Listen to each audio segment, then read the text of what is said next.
안녕하세요. 화학자 장우재입니다. 조금 다른 원소 이야기 46번째, 원자번호 46번 팔라듐입니다. 왜인지 성기사가 떠오르는 원소인 팔라듐, 뛰어난 안정성과 낮은 독성으로 우리 삶 속에도 밀접하게 함께하는 금속 원소, 팔라듐에 대해 소개합니다. 팔라듐은 밝은 은백색의 금속 원소입니다. 종종 팔라듐 시세 변동 뉴스가 들려오기도 하는 것처럼 사용되는 분야가 많아서 지정학적 이유로 수급에 문제가 발생하면 금이나 백금과 더불어 파급력이 큰 원소죠. 절대 빠질 수 없는 활용 분야들이 기술 발전과 맞물려 증가하고 있기 때문에 팔라듐 시세에 관심 갖는 것도 중요합니다. 팔라듐의 발견 역시 앞선 45번 로듐과 마찬가지로 영국의 화학자 윌리엄 하이드 울라스턴에 의해 이루어집니다. 1802년 백금과 팔라듐이 혼합되어 있는 광석에 함유된 원소들을 확인하기 위해 화학적 처리를 시도한 울라스턴은 팔라듐을 발견합니다. 사실 울라스턴은 그 외에도 백금 광석을 가공하며 연성 주계를 만드는 방법을 찾아내기도 했고, 카메라 루시다라는 OHP 프로젝터와 같이 상을 투영시키는 사진 기법의 시초를 발명해 특허를 취득하기도 합니다. 팔라듐이라는 이름은 소행성인 팔라스, 공식 명칭으로 투 팔라스로부터 유래하는데, 투 팔라스의 숫자 2는 소행성 발견 순서에 따른 명칭입니다.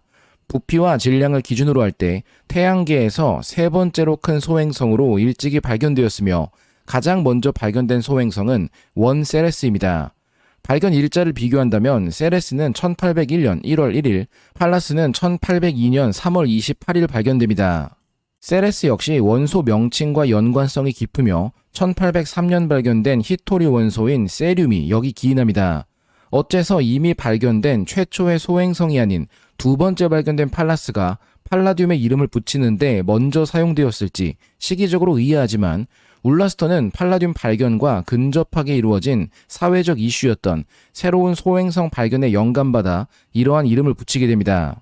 더욱 특이한 점은 보통 새로운 과학적 발견이 이루어지면 논문을 작성해 학계에 보고하고 인정받는 것을 목표하지만, 독특했던 울라스턴은 1803년 4월 소호 제라드 스트리트에 있는 한 상점 윈도우에 익명의 전단지를 게시합니다. 그의 메모에는 팔라듐을 C라는 기호로 표기해 연구했던 내용이 남겨져 있고, 상점 전단지에는 팔라듐 또는 새로운 은이라는 제목과 함께 새로운 원소의 특성을 설명하고 밀도를 비롯한 여러 화학적 성질을 알려주며, 이 금속은 해당 매장에서만 샘플당 5실링, 반기니, 1기니로 판매된다는 공지로 끝맺음됩니다. 울라스턴이 과학저널에 자신의 발견을 발표한 것은 무려 2년이나 지난 후인 1805년의 일입니다. 이유는 아마 단순히 장난치고 싶던 것이 아닐까요? 팔라듐은 10족 원소로 주기율표에서 니켈의 아래 위치하고 있습니다. 46번 원소로 원자에게는 46개의 양성자가 자리 잡고 있으며, 안정한 동위원소가 많지만 존재 비를 기준으로 할 때 가장 대표적인 중성자 개수는 60개입니다. 총 6종류의 동위원소가 안정하게 존재하며 팔라듐 106가 27.3%의 존재비로 가장 우세하죠. 동위원소는 크게 팔라듐 103와 팔라듐 107이 용도를 갖는데, 특히 팔라듐 103는 반감기 16.991의 방사성 원소로 전립선암과 포도막 흑색종의 근접 치료에 사용되고 있습니다. 붕괴 결과물은 값비싼 로듐 103이며, 로듐 103는 내부 변환을 거쳐 전자를 방출합니다. 그 결과 비어있는 전자 자리가 만들어져 20에서 23kV 일렉트론 볼트의 에너지를 갖는 특성 X선이 방출되기에 팔라듐 103 이식형 방사선 전달 장치를 통한 치료 기술의 특허가 출원되어 있기도 합니다. 물론 이제는 의학 기술도 더욱 발달해서 흔히 사용되지는 않는 기술입니다. 팔라듐의 가장 일상적인 사용은 귀금속으로의 용도입니다. 팔라듐은 최근 몇 년간 백금이나 화이트 골드의 대안으로 떠오르고 있습니다. 팔라듐은 자연적으로 밝은 은백색을 가지기도 하며 화이트 골드처럼 로듐 도금을 할 필요가 없음에도 시간이 지나도 변색되거나 갈변하는 현상이 거의 발생하지 않습니다. 백금보다 한 주기 위의 금속인 만큼 밀도가 훨씬 낮아 더 가벼워 착용감이 좋고, 내구성도 뛰어나 스크래치가 발생하는 일도 적으며, 무엇보다 알러지 반응을 거의 일으키지 않는 저자극성 금속입니다. 팔라듐을 화폐로 사용한 희귀한 케이스로 소련에서는 25루블 기념동전을 팔라듐으로 제조하기도 했고, 대표적으로 플루트를 비롯한 고급 악기의 제작에도 활용되고 있습니다. 알러지 반응을 비롯해 독성이 낮다는 특성은 팔라듐을 인체 유인물로 사용되도록 합니다. 팔라듐은 일부 칡과 아말감 합금에서 소량 사용되어 부식을 줄이고 금속 광택을 증가 및 유지시킵니다. 또한 심박조율기와 같은 생체 이식 의료기기에서 중요한 역할을 하는데 주로 전극 재료와 코팅 물질로 사용됩니다. 심박조율기는 심장의 불규칙한 박동을 조절하기 위해 전기적인 자극을 주는 장치입니다. 이 전기 자극은 전극을 통해 심장 근육에 전달되는데 당연히 전극의 재료가 매우 중요해집니다. 팔라듐의 우수한 생체 적합성, 높은 전기 전도성, 뛰어난 내식성은 금속이 부식되고 독성을 유발할 가능성을 최소화하기에 팔라듐은 전극의 표면 코팅 재료로 심장 근육과 직접 접촉해 전기 신호를 주고받는 가장 중요한 금속입니다. 팔라듐의 가장 대표적인 사용 분야는 로듐과 마찬가지로 촉매 변환기입니다. 대기오염이 심각한 문제로 논의되기 시작한 1970년대 미국에서 처음으로 대규모 도입되었으며 대부분의 유독성 자동차 배출가스를 99%까지 줄여줄 수 있어 미국 환경보호청에 따르면 역사상 가장 위대한 환경 발명품 중 하나로 꼽힙니다. 다시 한번 구체적인 작동 방식을 통해 팔라듐이 역할하는 곳을 더 상세히 살펴본다면 화석연료의 불완전 연소로 인해 발생하는 일산화탄소나 질소산화물 같은 유독가스의 제거가 목적입니다. 백금, 팔라듐, 로듐의 세 가지 원소의 조합으로 이루어져 3원 촉매 변환기라 불리기도 하며 안정하게 전자를 주고받는 데 매우 효과적인 귀금속 원소들이 촉매로 사용됩니다. 배출되는 유독가스들은 먼저 백금과 로듐으로 이루어진 환원 반응기를 거치며 질소산화물과 일산화탄소가 무해한 질소기체 그리고 온실기체지만 유독성은 없는 이산화탄소로 변환됩니다. 이어서 백금과 팔라듐으로 구성된 산화반응기를 거치며 불완전 연소에서 남겨진 탄화수소 물질과 일산화탄소가 수증기와 이산화탄소로 전환됩니다. 현대사회에서 자동차는 어디서나 사용되는 기계인 만큼 촉매 변환기의 수요는 항상 높으며 필수적인 원소들이 매우 고가의 귀금속이어서 비용이 높습니다. 팔라듐 역시 그중 하나의 원소입니다. 팔라듐 생산은 매우 한정적인 지역에서 이루어지고 있는데 주로 러시아가 핵심입니다. 소련이 팔라듐 기념 주화를 만들었던 이유도 여기 있으며 2022년을 기준한다면 팔라듐 전체 광산 생산량이 21만 kg에 이르는데 이 중 러시아가 8만 8천 kg으로 상당량을 차지합니다. 그 뒤를 남아프리카 공화국, 캐나다, 미국, 짐바브웨가 뒤따르고 있어 특정 국가와 채굴 환경에 문제가 발생하면 팔라듐 가격은 급격히 변동하게 됩니다. 팔라듐 가격 변동 추이와 지정학적 이유, 그리고 앞으로의 전망을 살펴본다면 흥미롭습니다. 최근으로 갈수록 팔라듐 가격이 급증하는 것을 볼 수 있는데 2018년 9월 이후 처음으로 트로이온스당 1000달러를 돌파했고 2022년경에는 사상 최고치인 트로이온스당 3,420달러를 돌파합니다. 처음으로 급격한 시세 폭등이 이루어진 것은 1990년대 후반부터 2000년대 초반까지의 기간입니다. 이 당시 글로벌 경제 성장과 자동차 산업의 성장, 유럽과 미국을 중심으로 한 환경 규제의 강화로 팔라듐 수요가 급증했으며 러시아의 팔라듐 판매 정책의 불확실성이 겹쳐지며 공급이 수요를 따라가지 못하게 됩니다. 하지만 2008년경 시세 하락이 눈에 띄는데 글로벌 금융위기로 인한 자동차 산업 침체 및 신차 판매량 급감으로 팔라듐 수요가 일시적으로 크게 감소하기 때문입니다. 어느 정도 가격이 복구된 후 2010년대 중반 이후부터 매우 급격히 시세가 폭등하며 디젤 게이트 이후 휘발유 차량 비중이 증가하고 전 세계적으로 배기가스 규제가 더욱 강화되며 팔라듐 촉매 수요가 폭발적으로 증가했기 때문입니다. 특히 중국 등 신흥국의 자동차 시장 성장이 한몫합니다. 이와 더불어 남아프리카 공화국 광산의 파업, 전력 부족 문제 등으로 인한 공급 차질이 겹치며 팔라듐 가격이 사상 최고치를 경신하는 시기가 있었습니다. 그렇다면 지금도 팔라듐 가격은 계속 오르고 있을까요? 최고치는 우크라이나 러시아 전쟁이 발발하며 러시아의 공급에 문제가 있으리라는 관점에서 이루어졌지만 이와 무관하게 공급이 안정적으로 이루어지기도 하고 전기자동차의 증가와 촉매 기술 발전으로 팔라듐 가격은 다시 꾸준히 감소하고 있습니다. 팔라듐의 가치가 높다면 국제화폐와 관련된 측면에서도 살펴볼 수 있겠죠. 우리가 눈여겨볼 것은 ISO 4217입니다. ISO는 국제표준화 기구를 의미하며 여기서 표준화한 다양한 분야의 기준들을 뜻합니다. 흔히 ISO라 읽지만 권장되는 발음은 ISO입니다. 그 이유는 언어와 관계없이 통일된 약칭을 사용하기 위해서 시작되었는데 만약 영어를 기준한다면 iOS가 올바르고 프랑스어를 기준하면 OIN이 됩니다. 당연히 러시아어 등 다른 언어들도 각기 다른 약칭을 갖게 되겠죠. 이렇게 되면 전 세계적으로 통일된 명칭을 사용하기 어려워질 수밖에 없습니다.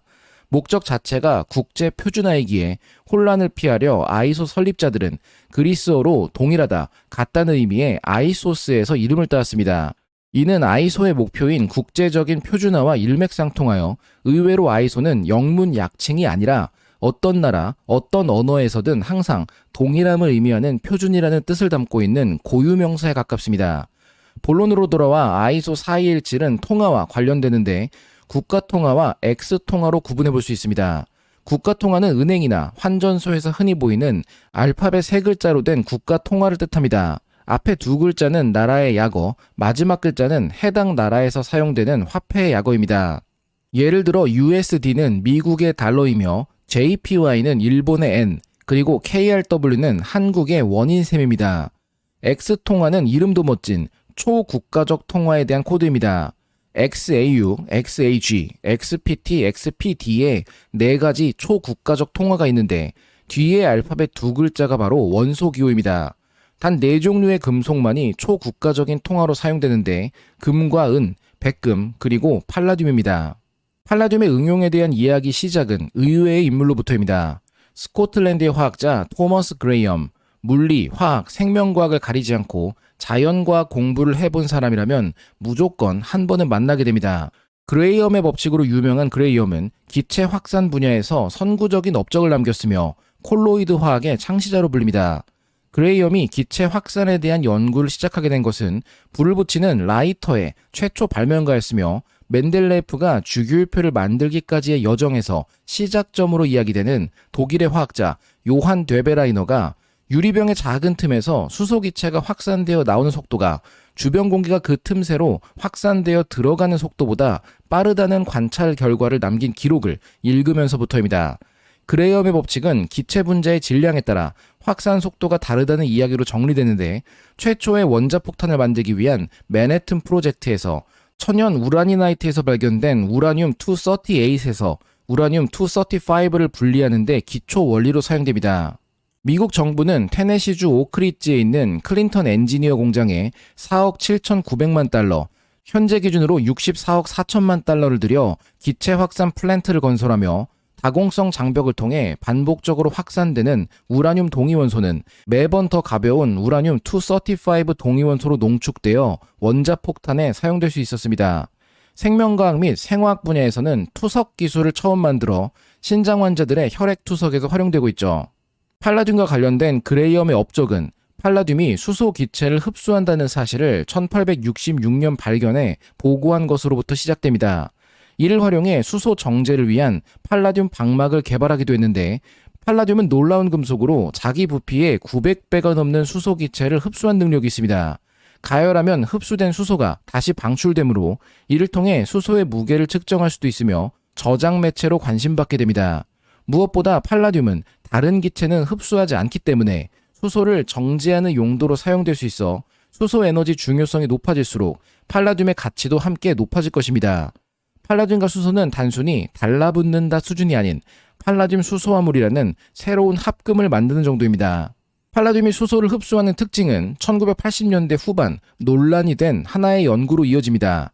1989년 3월 23일 미국에서 연구하던 두 과학자 마틴 플라이슈만과 스탠리 폰스는 백금 양극과 팔라듐 음극을 사용해 중수를 상온에서 전기분해하며 얻은 결과를 보고합니다.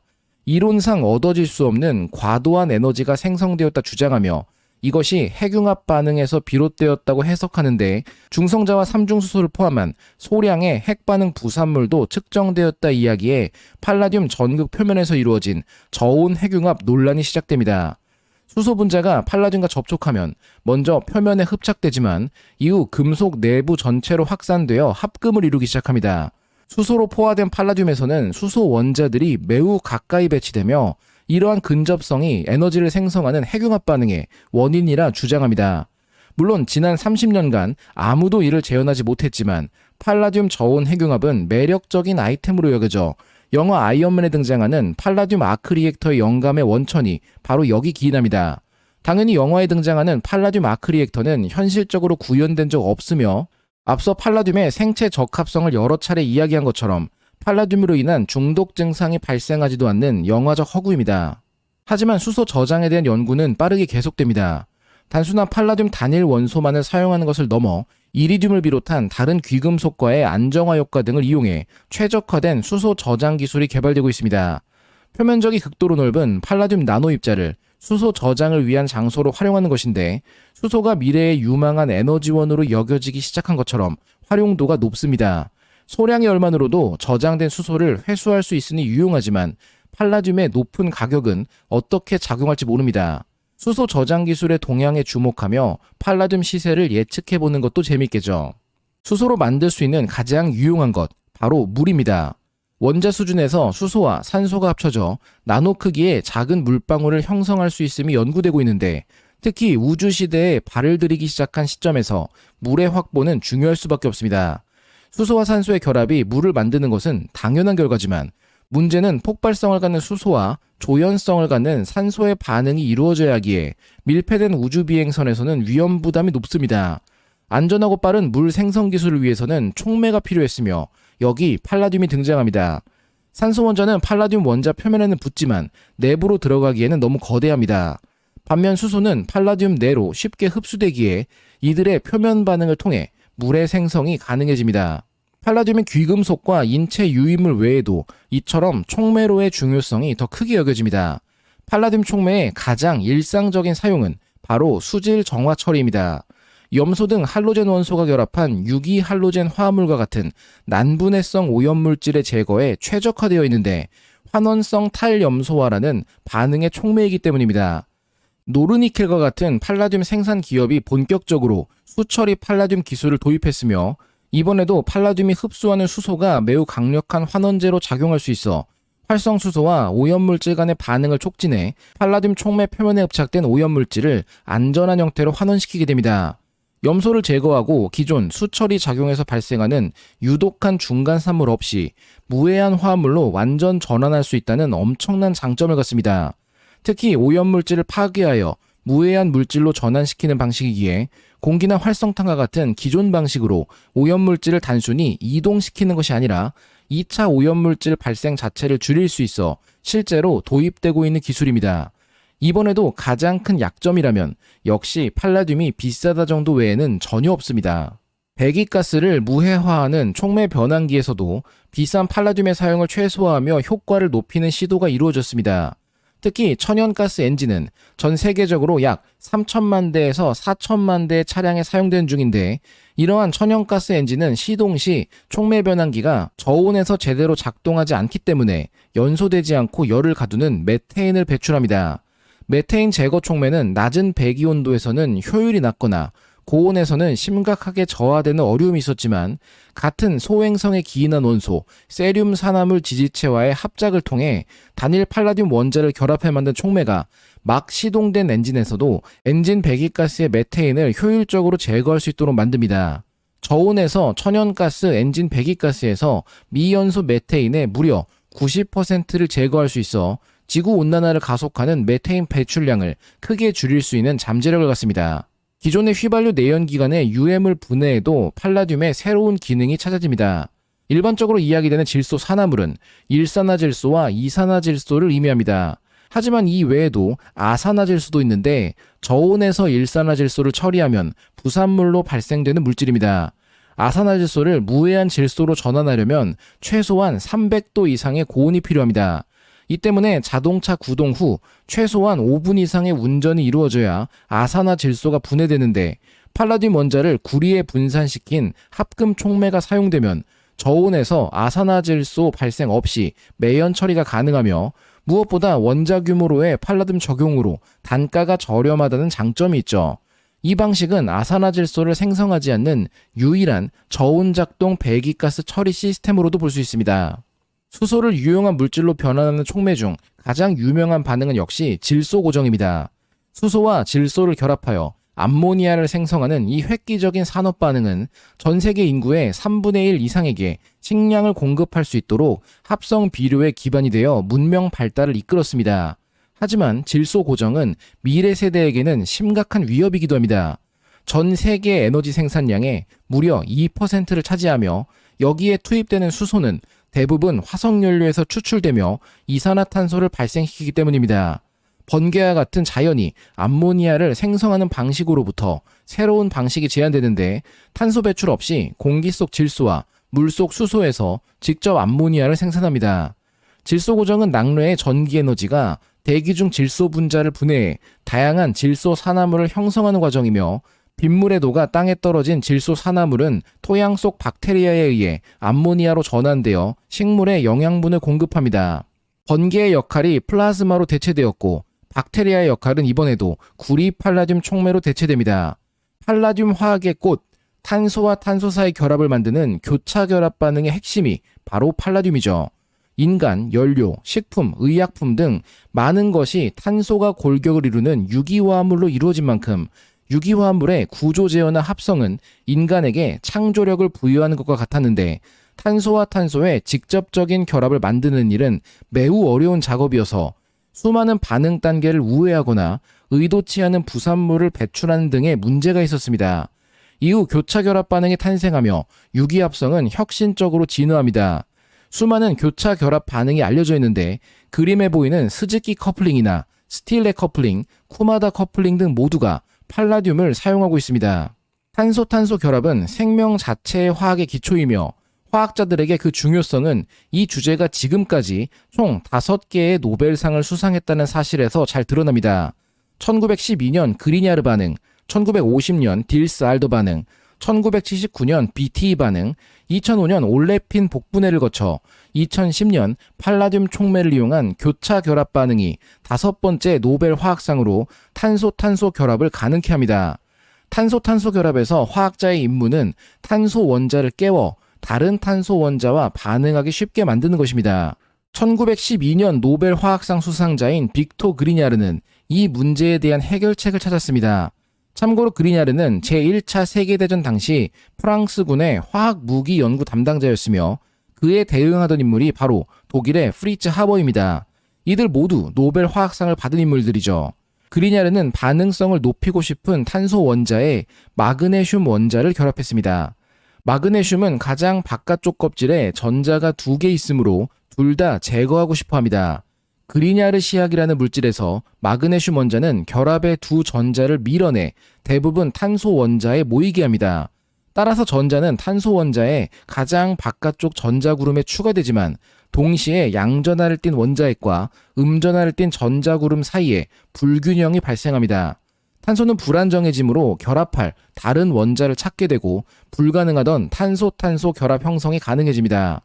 팔라듐을 촉매로 사용할 가능성은 1950년대 관심받기 시작하는데 당시 독일 화학회사인 마커케미는 에틸렌을 아세트알데하이드로 전환하는데 팔라듐을 사용하기 시작합니다. 리처드 핵은 델라웨어에 있는 미국 화학회사에서 근무하고 있었으며 화학업계가 성공적인 바커 프로세스에 점점 더 관심을 갖게 되자 그는 팔라듐을 촉매로 사용하는 실험을 시작합니다. 1968년 핵은 탄소 원자 고리를 더 짧은 탄소 조각에 연결해 플라스틱 폴리스타이렌의 주요 성분인 스타이렌을 얻는 데 성공합니다. 4년 후 그는 이 반응을 더욱 발전시켰고 오늘날 핵 리액션이라 불리는 이 반응은 탄소 원자 사이에 단일 결합을 만드는데 가장 중요한 반응 중 하나가 되어 2010년 노벨 화학상에 포문을 열게 됩니다. 상업적으로 핵 반응은 항염증제 나프록센, 천식치료제 몬테루카스트의 대량 생산에 사용되고 있습니다. 두 번째 인물인 네기시 H는 1977년 마그네슘 대신 아연을 사용하는 그리냐르 반응의 변형을 개발합니다. 아연을 사용하면 탄소의 반응성은 떨어지지만 아연 원자는 탄소 원자를 팔라듐 원자로 이동시킵니다. 이후 탄소 원자가 팔라듐 원자에 다른 탄소 원자와 만나면 결합이 일어나기 쉬워지죠. 역시나 팔라듐을 활용한 교차 결합 반응으로 탄소 간의 연결을 만들 수 있는 두 번째 발견입니다. 그리고 2년 후 아키라 스즈키는 아연 대신 붕소를 사용하는 방법을 개발합니다. 붕소는 지금까지 개발된 활성제 중 가장 무해하며 아연보다도 독성이 훨씬 낮아 대규모 응용 분야에 유리합니다. 가격이 저렴한 것 역시 큰 장점이죠. 예를 들어 스즈키의 반응은 농작물을 곰팡이로부터 보호하는 진균제의 수천 톤 규모 상업적 합성에도 쓰입니다. 오늘날 핵 반응, 네기시 반응, 그리고 스즈키 반응은 화학자들에게 무엇이든 만들 수 있는 전략 중 하나로 활용됩니다. 팔라듐 촉매 교차 결합이 사용된 가장 놀라운 사례 중 하나는 시험관 내에서 화학계의 공룡이라 할 수 있는 팔리톡신을 만들어낸 것입니다. 팔리톡신은 1971년 하와이 산호에서 처음 분리된 천연독입니다. 팔리톡신은 탄소 원자 129개, 수소 원자 223개, 질소 원자 3개, 그리고 산소 원자 54개로 구성되어 있습니다. 1994년 스즈키 반응의 도움으로 이 분자를 인간의 입만으로 만들어내는 데 성공해 기념비적인 일이 되기도 했습니다. 이후로도 복잡한 유기화합물의 합성에는 팔라듐 촉매 반응이 적어도 한 차례는 사용되곤 합니다. 이러한 물질을 합성하는 반응 특이점들을 표기한다면 다음과 같으며 공통적으로 팔라듐이 쓰이는 반응으로 가장 중요한 탄소 간의 연결을 만들어냅니다. 실제로 실험실에서 합성화학에 있어 가장 큰 변화는 팔라듐의 등장이라고도 합니다. 1980년대 후반 당시 금속 촉매 커플링은 의학화학 분야에서는 여전히 다소 생소한 개념이었지만 이제는 아마이드 결합의 생성처럼 이것 없이는 살 수 없다는 평가를 받는 상황이 되었죠. 하지만 앞서 이야기 나왔던 스틸레 커플링의 발명자 존 스틸레는 왜 노벨상에 포함되지 못한 걸까요? 단순히 여러 교차 결합 반응을 배우는 화학과 학생들의 경우 핵 내기시 스즈키 커플링이 가장 중요하기 때문으로 생각하지만 실제로는 스틸레 없이 이들의 연구는 성공하기 어려웠습니다. 유기 주석 화합물과 유기 친전자체 간의 커플링을 통한 팔라듐 촉매 탄소-탄소 결합 형성에 대한 논문을 처음으로 발표했던 천재적인 유기화학자였지만 스틸레는 1989년 7월 19일 유나이티드 항공 232편이 추락하며 111명이 사망한 갑작스러운 비극에 휘말려 59세의 나이로 세상을 떠나게 되어 노벨상의 대상이 될 수 없었기 때문입니다. 팔라듐이 만드는 몇 가지 간단한 특이 구조들만 알아본다면 주상절리 현무암층에서만 자연적으로 발견되는 특이적 오각형 타일 구조인 카이로 오각형 타일링의 형성에 팔라듐이 참여합니다. 입체적인 오각형 물질은 흔하지만 2차원 오각형 물질은 형성되기 어려운데 그만큼 비대칭적인 2차원 물질로 흥미로운 전자적 특성이 발현됩니다. 팔라듐과 셀레늄이 만드는 카이로 오각형 평면 구조는 0 일렉트론 볼트부터 1.3 일렉트론 볼트까지의 다양한 밴드갭 조절이 가능해 트랜지스터, 태양전지, 광검출기와 같은 전자 및 광전자 소자를 위해 빛을 흡수할 수 있는 뛰어난 반도체 소재이자 전도성 소재로 사용될 수 있습니다. 최초의 육각형 금속 클러스터 역시 팔라듐으로 만들어졌습니다. 분자 중심에 팔라듐 원자 7개가 평면으로 배치되는데 6개는 육각형 고리를 이루고 나머지 하나는 중앙에 결합합니다. 모두 서로 간의 단일 결합으로 이루어지는데 벤젠과 거의 같은 방향족 고리 전류를 가져 모양만이 아니라 방향족성도 벤젠과 동일한 최초의 금속 클러스터 물질인 셈입니다. 어디에 사용할지는 모르지만 그냥 재미있어서 충분하다고 말하기에는 잠재적인 가능성을 보이기도 합니다. 보통 특이한 물질은 만들고 분석한 후 금방 분해되거나 사라지는 경우와 달리 안정한 녹색 고체 형태로 만들 수 있어 흥미롭습니다. 귀금속인 팔라듐이 사용이 늘어날수록 폐기물에서 회수하는 도시광산으로의 관심도 함께 증가합니다. 특히 수용성 산성 폐기물에서 은과 팔라듐을 회수하는데 혁신적인 진전이 이루어졌습니다.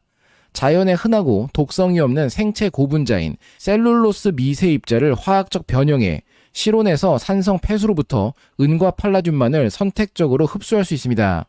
11가지 종류의 경쟁 금속에 대해 테스트했을 때 구리와 납은 일부 흡착되었지만 이는 쉽게 제거가 가능해 고가의 은과 팔라듐만을 모을 수 있습니다. 흡착 후 셀룰로스를 소각해 은 또는 팔라듐 원소 분말을 얻을 수 있으며 고온 열 처리로 분말은 펠릿으로 변환됩니다. 이전에 흔히 사용되던 사이아나물이나 기타 독성화학 물질은 필요하지 않아 더 유용하죠. 애기장대 묘목으로 토양 속 팔라듐 위험을 환원하고 촉매 나노입자를 생성하는 식물 채광도 가능합니다. 탄소를 발생시키지 않는 효과적인 채광 기술로 관심받는 분야인데 더 특이한 것은 이렇게 만들어진 팔라듐 나노입자가 기존 스즈키 교차 결합 반응에 활용되는 상업적 촉매보다 오히려 효율이 더 좋다는 것입니다.